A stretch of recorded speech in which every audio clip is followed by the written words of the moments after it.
Hello students, welcome back to the video tutorials.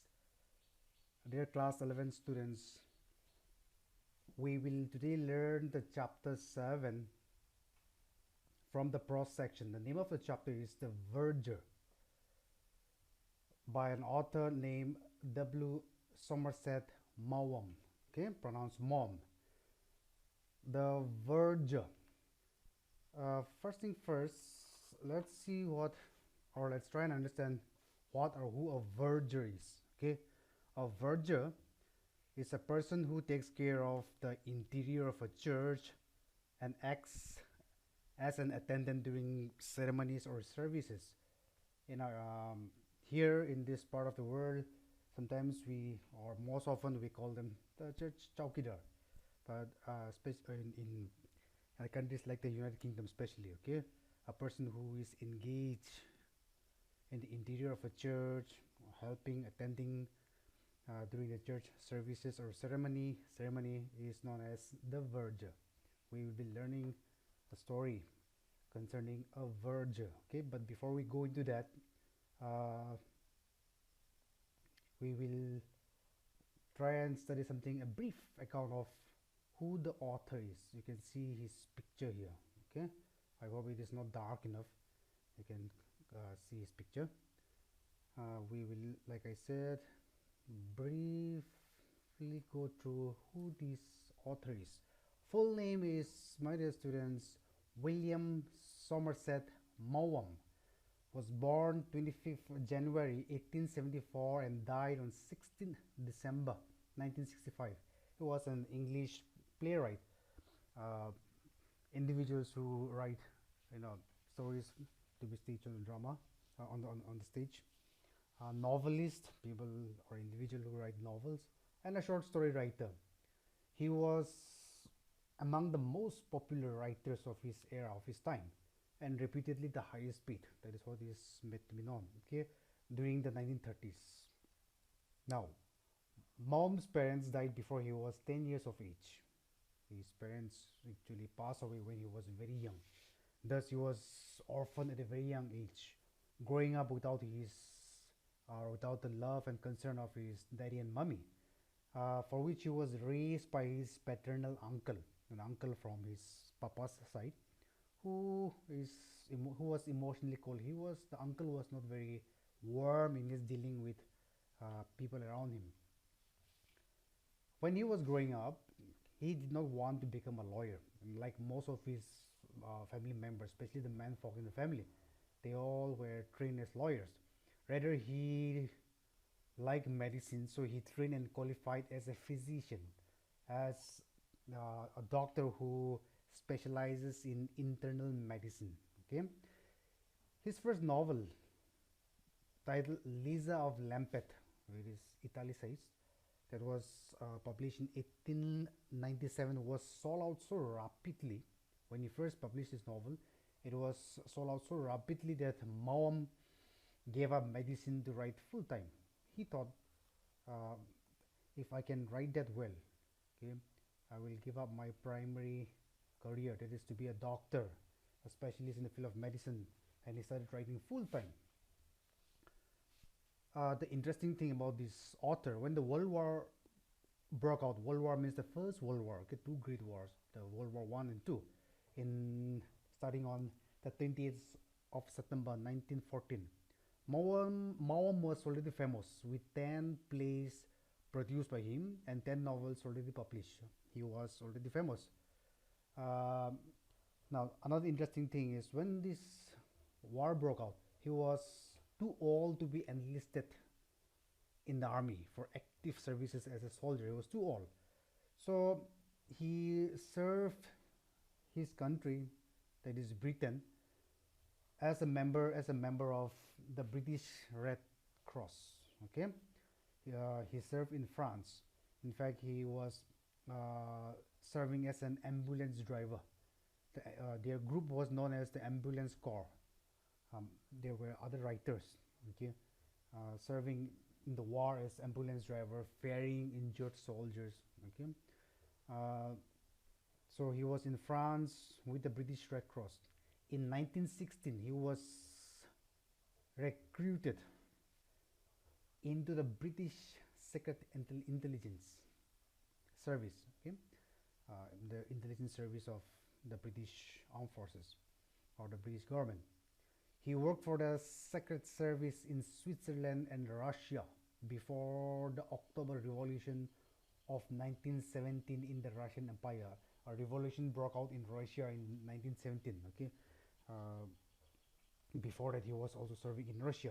Now, during the war, that is the First World War, and after the war, he traveled to India, our country, most of Southeast Asia, Cambodia, countries like Cambodia, Vietnam, Laos, excuse me, etc., and the Pacific, Pacific countries like New Zealand, the Samoa Islands, island nations. Okay, uh, he was an extensive traveler also. He drew from those experiences in his later short stories and novels while traveling to these nations, India, South Asia, and the Pacific. Pacific, like I said, countries like New Zealand, you know, Palau, Solomon Islands, Tonga, etc., island nations, okay, which has greatly inspired him, gave him so many experiences. So in his writing, he drew from these experiences in many of his short stories and novel. The chapter that we are dealing with right now, The Verger, is one such short story. Okay. Okay, moving on. Now, before we get into the story, we will first have an account of the characters that is portrayed or depicted in this story. There are two main characters. Obviously, the first being Albert Edward Foreman. Okay, Albert Edward Foreman, an Englishman. He was or is the verger. He was a verger at St. Peter's Church. St. Peter's Church, Neville Square in London, name of a place called Neville Square. A square, my dear students, is usually an open space, often in the center of a town. You know, often containing trees, sitting area, and other features that are pleasing to the eye or nice to sit down. Example, we have the London Square, New York Square. No, I'm sorry. In New York, we have the Times Square.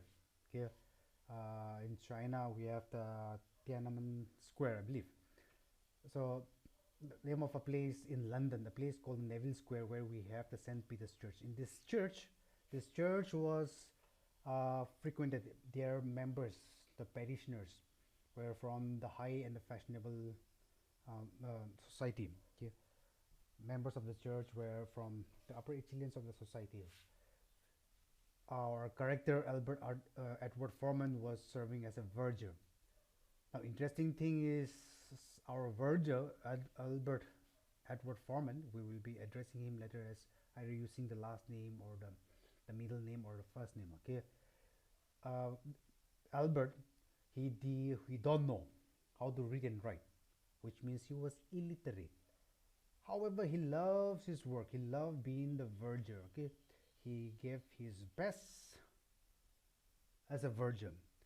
He was a common man, a very enthusiastic fellow. Started working at the young age of 12 years. So this will tell us that he was not from a very affluent family, economically well-off family, working at a very young age of 12 years. My dear students, you can imagine. However, without education also, being illiterate, he was very disciplined and a dedicated worker. He had an impeccable record. Impeccable means perfect. Okay, error-free record in all the work that he has done. Okay, he was tech. Tech means he has a special skill. Okay, he has a special skill, firmness, self-assurance, confident, and he was totally trustworthy. If entrusted with the work, he was totally trustworthy. He himself was very confident. He was very firm in his work, very firm, very resolute. Okay, and he has special skills in whatever work that he chose. So in our case, as a verger, He was he was very good in his work. That's why he has this impeccable record.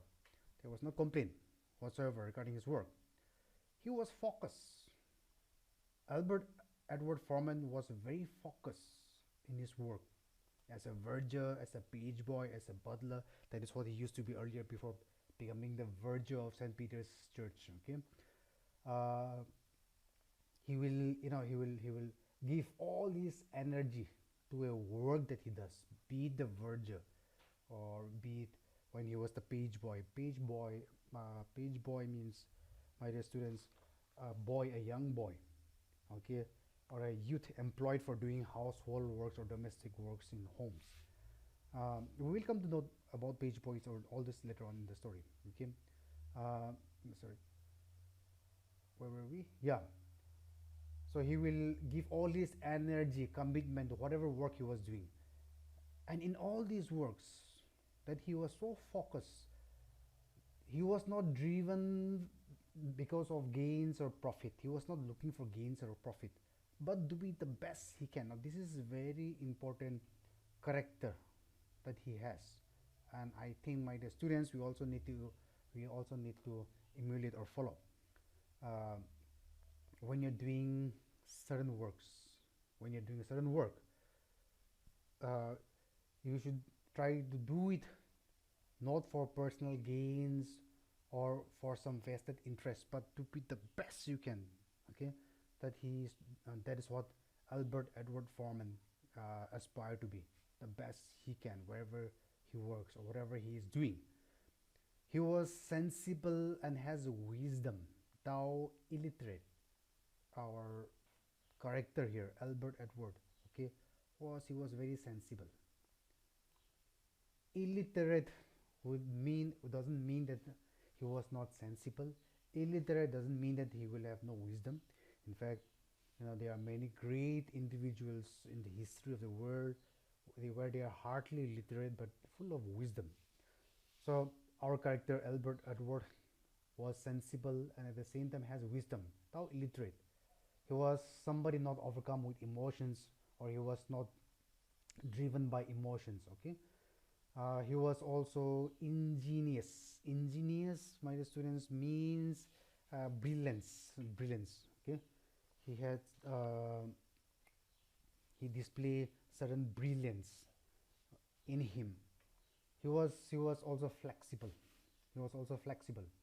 He was not rigid in his outlook in life. Dear students, we also need to be flexible in our outlook. We cannot be rigid in what we think, what we do, what we say, or in our attitude. Okay, example from the story, later on in the story you will know how from a church verger he became a rich tobagonist, somebody who deals in tobacco, okay, cigarettes or tobacco related products. So this flexibility is displayed here from was when he was a verger earlier, and then went on to become a tobacconist. Independent character. The verger also displays an independent character. He had a sense of independence. He can take charge of his life. Okay, not dependent on anyone. Uh, or he is not somebody who is driven or forced upon by anyone. What he thinks is right, what he thinks is correct for him, he can stand up to it. Okay, he maintains his dignity and self-pride. He cannot. He might be a common man. He might not be very rich. He might be a verger.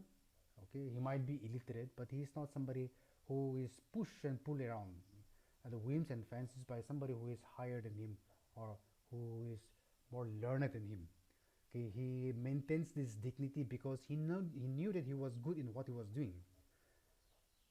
All in all, the verger was a very humble fellow, humility, and he was content with life. He was not ambitious. Okay, he was content with life. This is also very important. Now, on the other hand, we have another character. If you can see here on the screen, I'm sorry, here, the vicar. My dear students, vicar uh, simply means a priest, okay, or a pastor. In this part of the world, you can call them pastor. In Britain, um, especially in Britain, we call them the vicar. The vicar was an energetic man in his early 40s, 42, 43, 44, so he was still very young. However, this vicar, he lived life with a set of rigid rules. Remember, our verger was flexible in his outlook, but the vicar, a learned fellow, okay, and who has specialized in religious teachings and ideologies, was somebody who was very rigid in his outlook. He had rigid rules that he follows and expects others also to follow.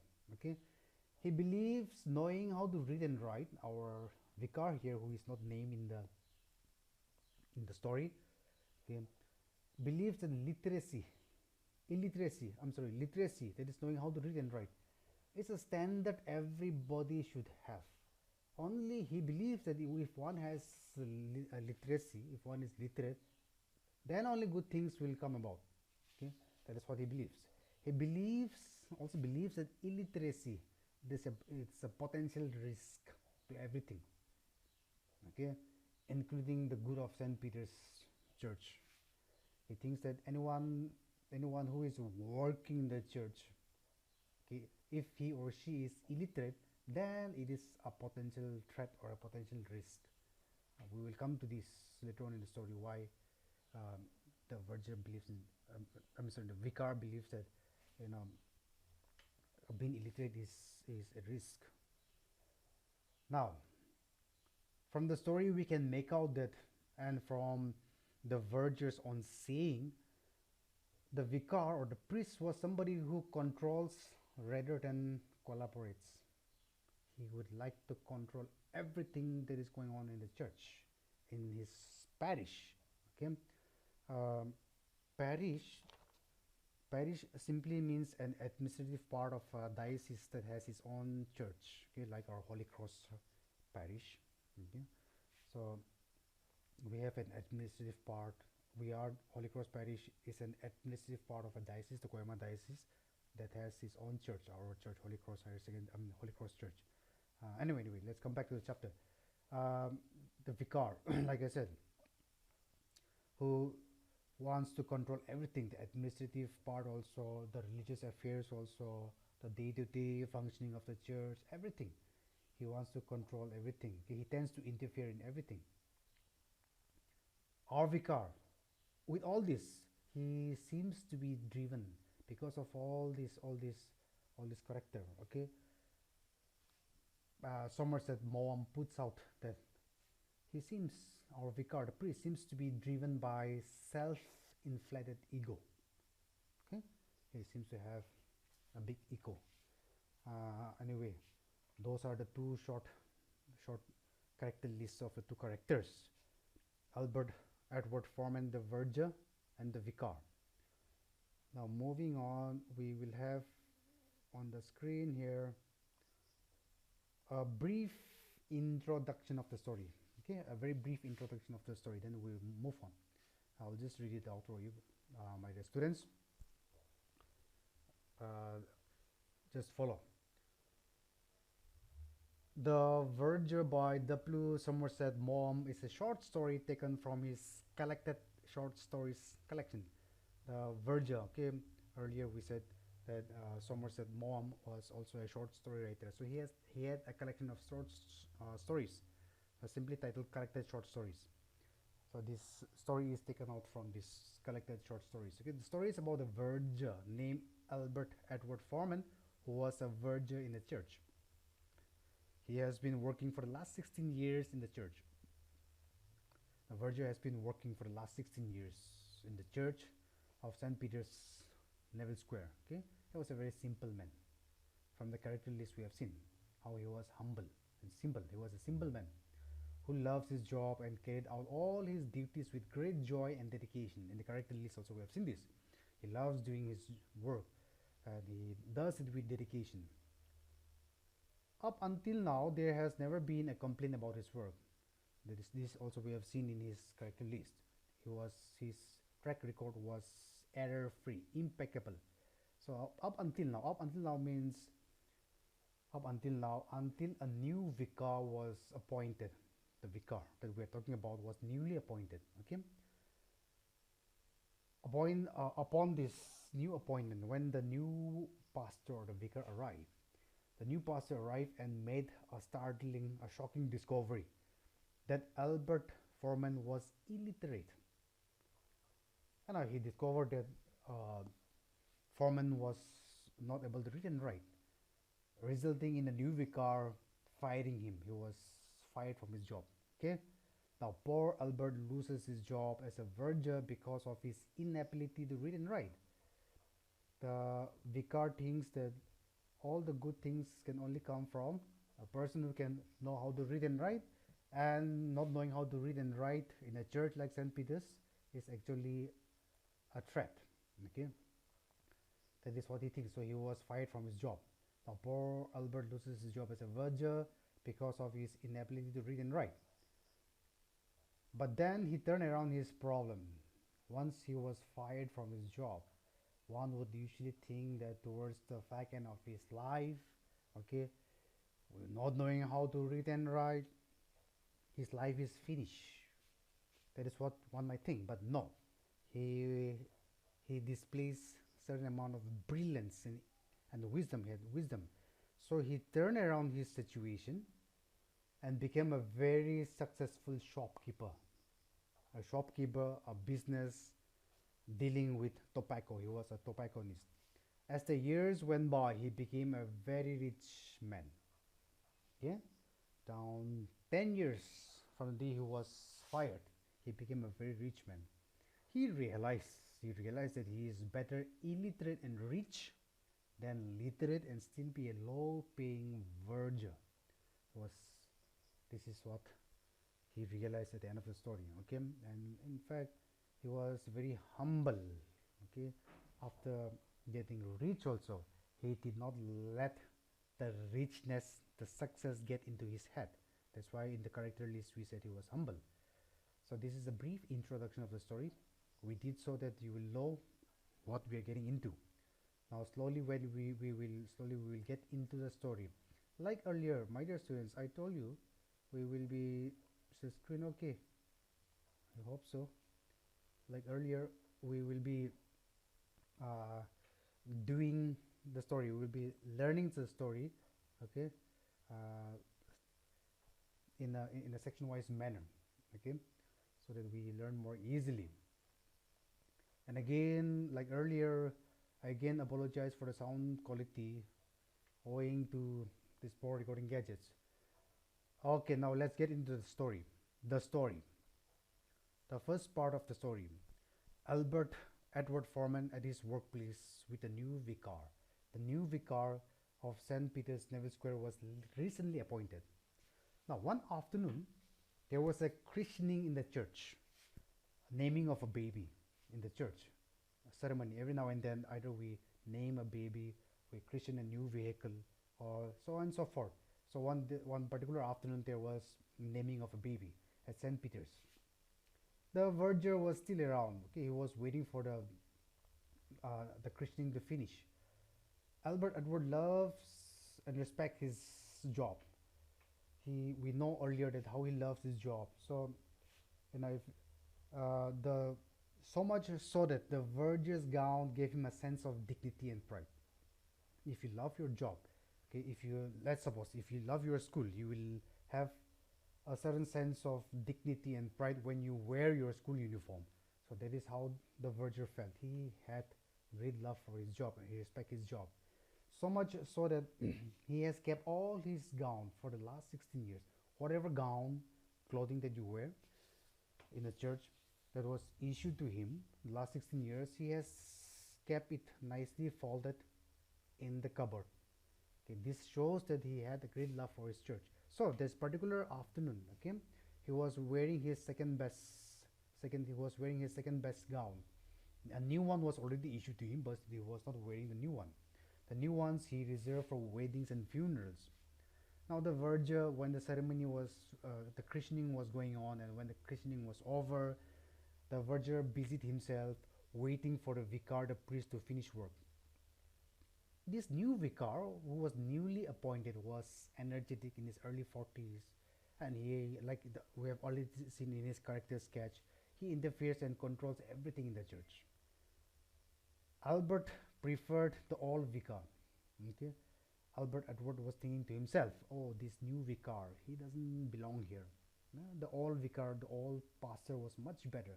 Why? Because the old pastor was easygoing, he was less complaining, and moreover, he freely mingled and dined, have meals with his parishioners, parishioners, members of the church. So he was more easy to mingle along rather than this new vicar, who seems to be very fuzzy, or who seems to be more complaining, who was very strict, was very rigid in his dealing with uh, either the verger or members of the church. Now the vicar finally finishes the ceremony, and then he calls the verger to the vestry. Vestry, my dear students, is a room in a church. If you have seen or already seen it, a room in a church where the clergy, the priests, okay, uh, or the pastors, they put on their vestments, their clothing, and where they are stored, and the clothes are also stored. It's a small room in the back of a church. It's also used for meetings. Okay, there's a vestry. After the ceremony was over, Albert Edward wanted to go home. He was thinking, what is this priest still uh, hanging around for? I want to go home. But then after the ceremony was over, he calls the verger to the back of the room, to the vestry. As they were walking together to the vestry, Albert Foreman compliments the vicar. He compliments the vicar because he knew that compliments, pleases the vicar, and it was true also. He compliments the vicar by saying, how he can almost handle every crying baby with ease and comfort. It takes certain expertise and experience to do that. So vicar was happy when he was complimented regarding his skills. Now, as they head into the vestry, there were already two people seated. The church wardens, two elderly church wardens, were already seated. Church wardens, it's not like your hostel wardens, my dear students. Church wardens means an officer, okay, or a member of the Church of England, who handles the secular affairs, not the religious affairs, the administrative affairs of the church. Okay, um, that is what the church warden is, the administrative affairs of the church. The religious affairs, okay, the religious affairs or ecclesiastical affairs will be um, handled by the priest. So there were already two church wardens seated in the vestry in the big table. Okay, um, when Albert and the priest went into the vestry. Now, Albert Edward was at first a little confused. Why he was wondering, why was he required in the vestry? Had something gone wrong? Is it my work? Long as he can remember, there was no complaint regarding his work. His work was perfect. So he was wondering, why are the two elderly church wardens here, and why is the vicar calling me to the back of why is the priest calling me here?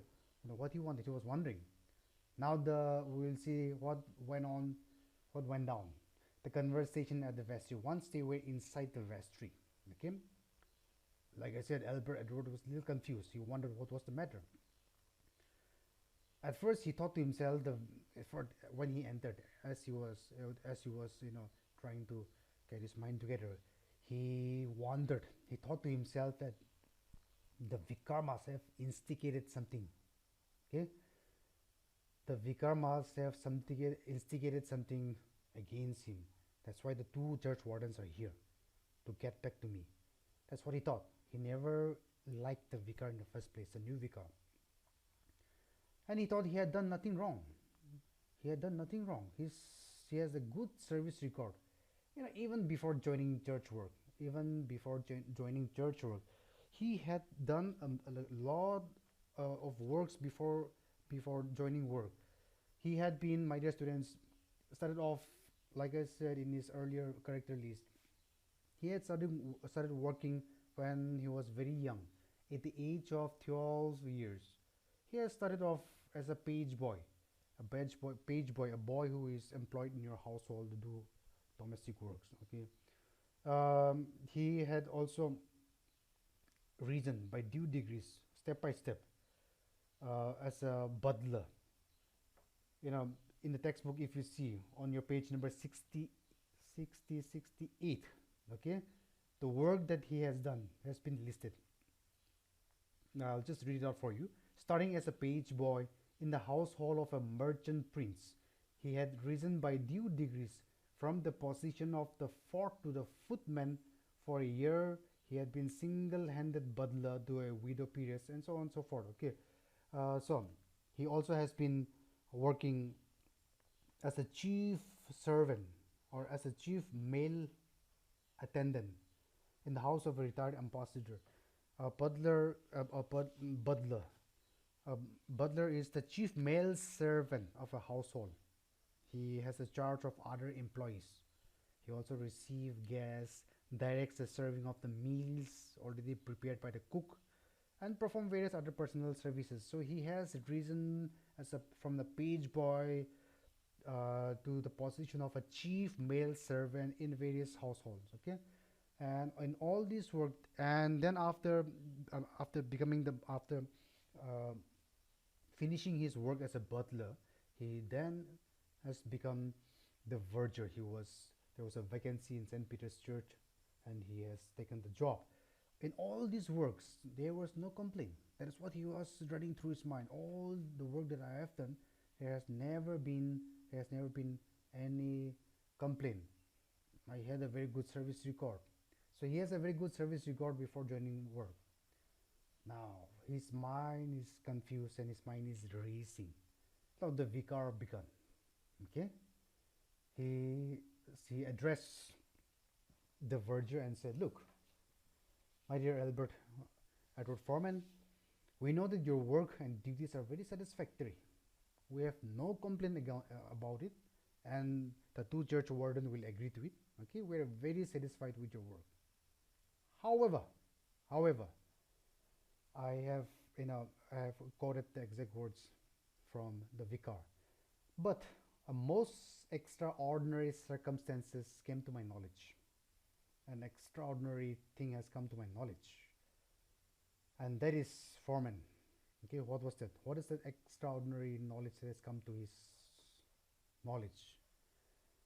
That is the Foreman. The verger could neither read nor or write. Okay, he was illiterate. Now, at first, when this was disclosed, Foreman was embarrassed. Okay, in fact, he tries to argue his point. Okay, I will just move the screen. He tried to argue his point. Says, yes, I know that, and the previous vicar, the previous priest also knew about it, and he has no complaint about it. Okay, and I started working at a young age, and I don't seem to have the ability to learn when I was young. Once, he cites an example. Once a cook tried teaching me how to read and write, but I don't seem to have the flair or the ability to learn to read and write. On top of that, I don't have the time to learn also. With working to feed myself and my wife, I don't seem to have the time to learn also. And then he goes on to argue that, in my opinion, it's a waste of time. These days, too much has been emphasized on learning how to read and write, thereby wasting time when one could be engaged in more productive activity. That was what his line of argument was. The vicar, the priest, argued that church like St. Peter's Neville Square, this is a church frequented by the fashionable members of the society, the rich and the educated members of the society. So the vicar argues that, my dear foreman, church like St. Peter's cannot risk something bad happening. You cannot risk accident owing to the ignorance of the verger, you know, owing to your illiteracy that will lead to ignorance, that will eventually lead to something bad happening. We cannot risk that. So he was served an ultimatum. The vicar served an ultimatum to Edward Foreman, saying that, see, we will do it this way. We'll give you 3 months' time. We will give you 3 months' time. And in that 3 months' time, either you learn to read and write, and if you cannot, then sorry, you will have to leave the church. Okay? You will have to be dismissed. It came as a great shock to the poor verger. For Foreman knew his word. Okay? He knew his word, because there has never been a complaint, and the vicar and the church warden themselves has agreed that their work was satisfactory. We had no complaint regarding your work. It is just your illiteracy that we have a problem. So Edward Foreman knew that if his work is error free, okay, then he has absolutely no point of being pushed around to learn and write just to be a verger. So he replied, see, I am too old to be learning new things now. Okay, I'm too old to be learning new things now, and I have lived good many years without knowing how to read and write. 16 years I've worked in this church, and I've lived a good life. I did his job well. He has in fact did his job well without knowing how to read and write also. So he was somebody who was content with his life. Now coming to this age, 16 years in the church service, and at an advanced age, he doesn't wish to learn anything more new in life. Okay, he was content with whatever he has, whatever he had done, whatever he possesses at the moment. So he don't want to learn anything new now. Okay, that is what he said. That was his final decision. He held his pride and dignity. Okay, just because he do not know how to read and write doesn't mean that he cannot do his job as a verger well. Okay, so he stood his ground. Albert Foreman was asked to leave his job. He was fired from the job. Okay, now moving on. Now, that day was a very sad day for him, a sad moment. The next part we will deal the sad moment, the struggle within, and the idea that struck him. I'm sorry.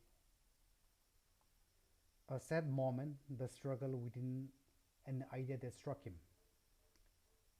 That day, for the last time, that day as he went out of the church, closed the door behind him.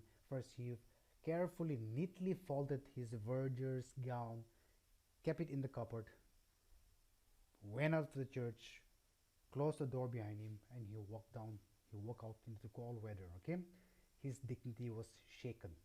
He had sad thoughts as he walked towards home. Okay, he had sad thoughts. He usually takes a street that takes him straight to his home, but that day he took the wrong street to go home.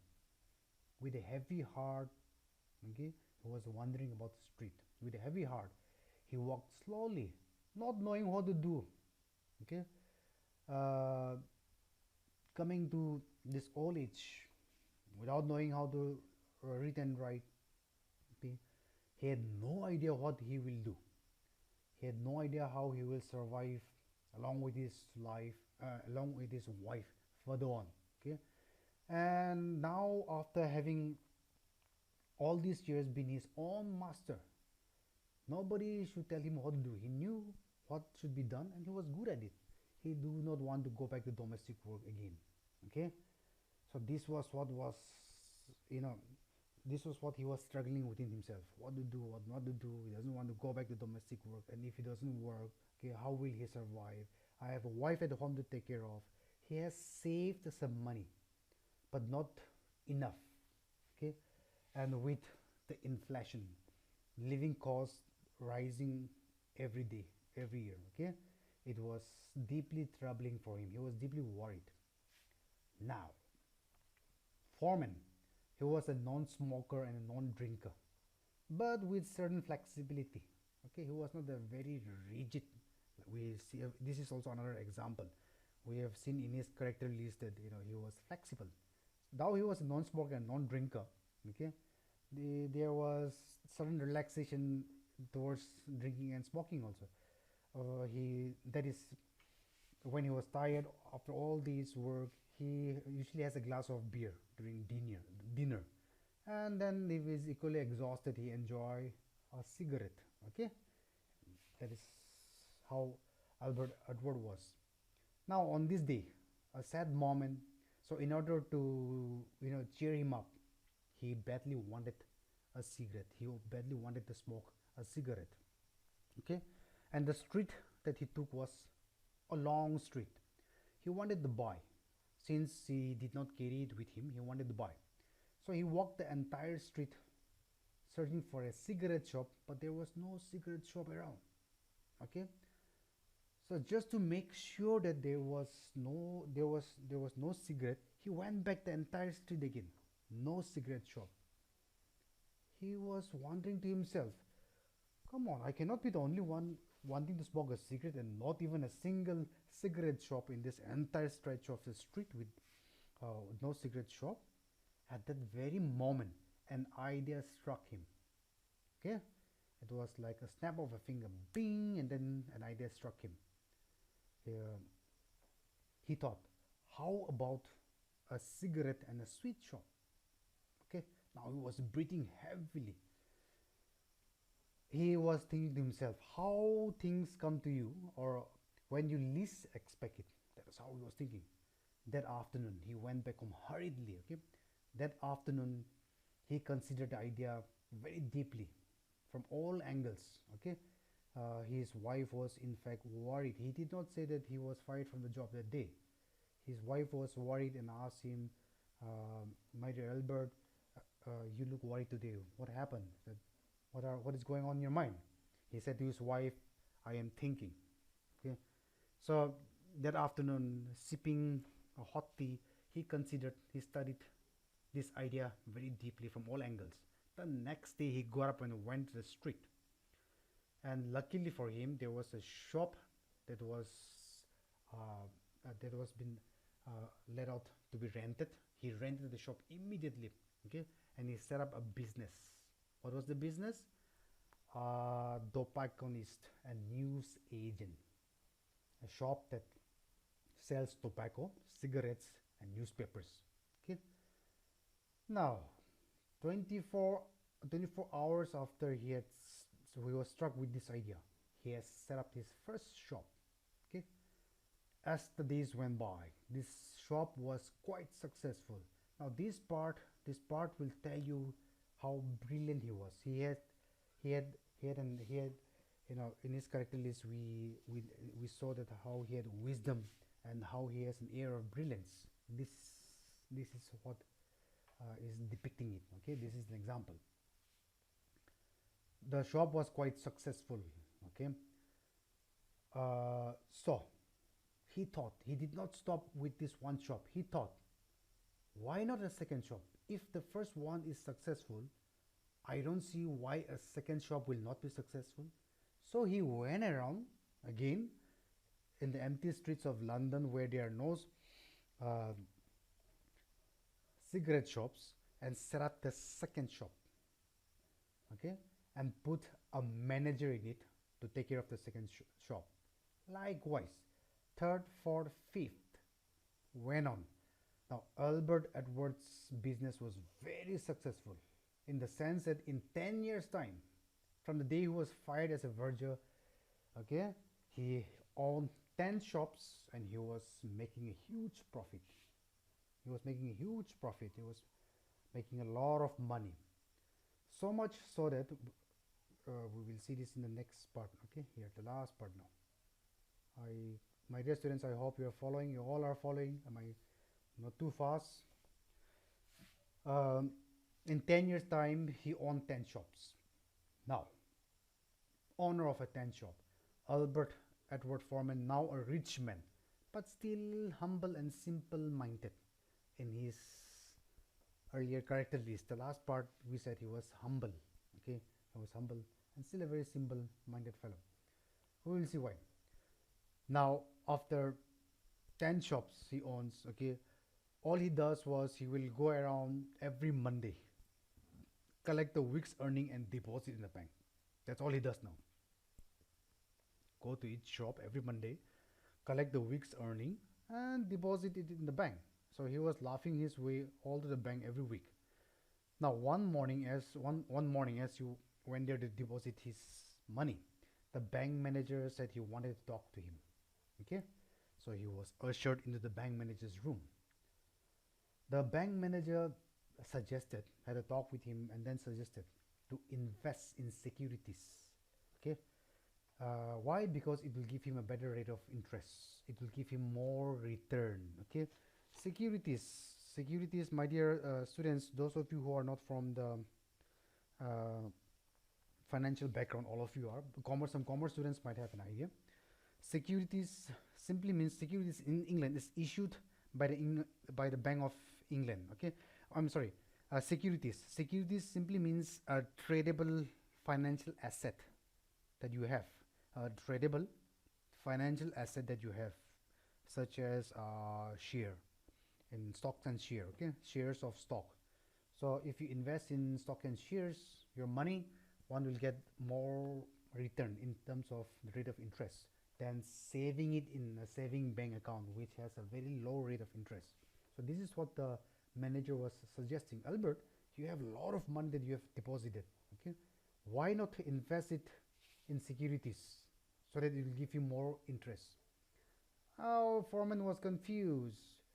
Why? Because he was illiterate. He knew nothing about stock and shares. Okay, he said, "See, I don't have much knowledge about stock and shares." Rich fellow, now with money, but still he was not boastful. He did not let success get into his head. He was simple, so he confessed that, "See, I have money, but I don't know anything about stock and shares." The manager assures him that, "You don't worry, Mr. Foreman. The bank will do all the paperwork. Okay, you just have to sign the transfer. You just have to sign all the paperwork, all the administrative, whatever works will be done by the bank. You just have to sign." The funny part here is that is when Albert Foreman replies. Okay, I'll just move the screen 1 second. There it is. When the manager said, "Okay, Albert, you don't have to know this, things about stocks and shares and securities, the paperwork, this and that. The bank will do that for you. All you need to do is just sign." Foreman replies, "Okay, see, manager, that is exactly what I'm saying. I can sign, but how do I know what am I signing?" You know, the manager was at first a little surprised. In fact, he was surprised. So he replies, "I suppose you can read?" Foreman says, "That is exactly the thing. He cannot. I cannot. Manager, that is it. I cannot." Now the manager was so surprised that he got up from his chair and asked him, "Are you telling me you build up all this important business? You have gathered this huge sum of money, 30,000 pounds. He has already deposited in the bank. 30,000 pounds in those days was huge amount. Okay. The manager said, now really surprised, "Are you telling me that you have made such a huge sum of money? You have established such an important business, owning 10 shops without being able to read and write?" The manager wonders and asks him, what would he be if what would you be if you are literate? He asked Albert. My goodness, Albert Foreman, being illiterate, you can make so much money, set up so much, no, set up an important business like the tobacconist and a news agent. Had you been literate, what would you have been? Albert Edward smiles and he simply replies with a smile. He says, that one I know. If I'm literate, I'll be a verger at St. Peter's, Neville Square. Okay?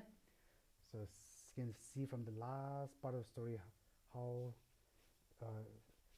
how down to earth, simple Albert Edward Foreman was humility. Okay, um, this is what the story is all about.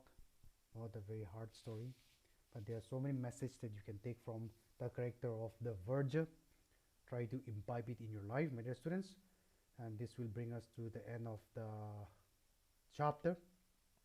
As usual, we will go through certain things here. In your textbook, exercises are given. Like I always say, you are supposed to be solving the exercises. Okay, the first exercise A is again the answer the question is answer the question. You have 7 questions. It is a short answer type question, 30-40 words. All the things are here in the chapter that we have just learned. Okay, you will have no difficulty in answering. Okay, if you go through this, listen to this, go through this, read your text, I assure you, you will absolutely have no difficulty going answering these questions. You will be provided answers also. Moving to the second exercise B, think and answer. There will be 3 questions. You will be required to answer it in 100 and 150 words. If I'm not mistaken, there are 3 questions. There are 3 questions. The second one, okay, is already answered for you when we were dealing with the character list here. Okay, here the answer is already here. You can see this. Okay, try and form a meaningful sentences out of all these points. Okay, that's all you have to do. Answer is already here. Okay, going back to the last part again. There you have it. 3 questions, 150 words. One is already answered for you, so you will have 2 questions left that you will have to answer. You will also be, these long ones also be answers, question and answers will also be given to you. Go through the notes, go through the chapters, more importantly go through the tutorials. You view it, look at it again and again, read the textbook, and we will get in touch with you very soon again. Thank you.